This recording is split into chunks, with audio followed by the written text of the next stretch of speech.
तो वो सब डिनर कर रहे थे। मुझे इस टाइम वहां देखकर सब शॉक हो गए। जिंगू, तुमने खाना खा लिया? मामा ने पूछा। मैंने बस सिर हिलाया और उनकी वाइफ लिu शुचिंग को इग्नोर करते हुए सीधे साओ फोंगजे की तरफ बढ़ा। इससे पहले कि कोई कुछ समझ पाता, मैंने उसका बाल पकड़ा और उसे जोर से खींचा।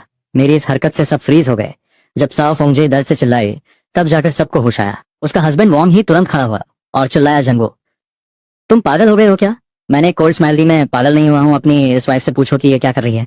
साओ फोंगजे को समझ ही नहीं आ रहा था कि मैंने उसकी बातें इतनी जल्दी कैसे सुन ली और मैं इतनी जल्दी एक्शन लेने यहाँ कैसे आ गया। मैंने सबको बताया कि चाओ फोंगजे गांव में रियान के बारे में कैसी गंदी अफवाहें फैला रही है। ये सुनकर मामा और मामी का चेहरा गुस्से से काला पड़ गया। ये कोई बहू नहीं, ये तो हमारे घर के लिए एक श्राप है। मामी ने गुस्से से कहा, मैंने पहले ही अपने बेटे को समझाया था कि इस औरत से दूर रहे, पर ये तो दूसरों की फैमिलीज बर्बाद करने पर तुली हुई है। चाओ फोंगजे अपने मन में मुझे गालियां दे रही थी, पर वो कुछ बोल नहीं पा रही थी। तभी जांग होंशा खड़ी हुई और बोली, अरे यहाँ कुछ मिसअंडरस्टैंडिंग हुई होगी। जिंगो, पहले तुम इसका बाल छोड़ो, आखिर ये तुम्हारी भाभी है।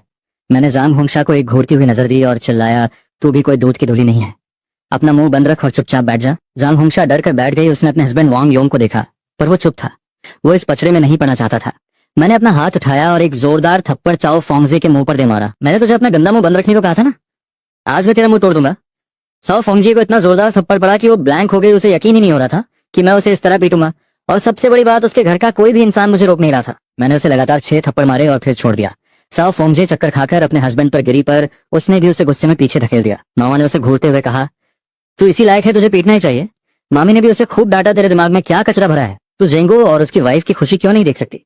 तू गांव में ऐसी गंदी बातें फैला रही है ताकि उनका डिवोर्स हो जाए। जब किसी ने भी उसका सपोर्ट नहीं किया तो चाओ फोंगजे को समझ आ गया कि उसके पास झूठ बोलने के अलावा कोई ऑप्शन नहीं है। मैंने हंसते हुए कहा, तूने वो बातें नहीं बोली तो क्या तू कसम खा सकती है? अगर तू झूठ बोल रही है तो तेरी पूरी फैमिली मर जाएगी, तेरे माँ बाप तड़प तड़प कर मरेंगे और तेरे बच्चे भी। चाओ फोंगजे ने जैसे चालाक इंसान के सामने बहुत कमजोर थी।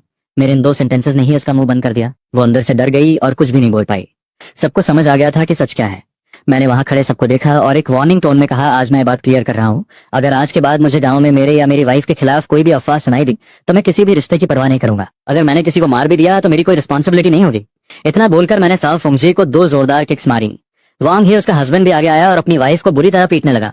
चाओ फोंगजे का चेहरा सूज गया था। वो रो रोकर माफी मांग रही थी, पर कोई भी उसे बचाने नहीं आया। जब मैं वहां से नहीं गया तो सबको समझ आ गया कि मेरा गुस्सा अभी शांत नहीं हुआ है। जो भी मुझे, बस करो वांग हे, अगर इसे ज्यादा चोट लग गई तो हॉस्पिटल का बिल भी हमें ही भरना पड़ेगा। वांग हे ने अपना उठा हुआ हाथ एक जोरदार थप्पड़ के साथ चाओ फोंगजे के चेहरे पर दे मारा, जिससे उसके होठों से खून निकलने लगा। मैंने एक कोल्ड स्माइल दी। मैंने तुझे वार्निंग दी थी ना, अगर तूने अगली बार फिर से बकवास की तो मैं तेरा मुंह हमेशा के लिए सिल दूंगा। ये वार्निंग देकर मैं वहां से निकल गया। घर में सिर्फ चाओ फोंगजे के रोने की आवाज गूंज रही थी। इन दोनों चुड़ैलों को सबक सिखाने के बाद मैं बहुत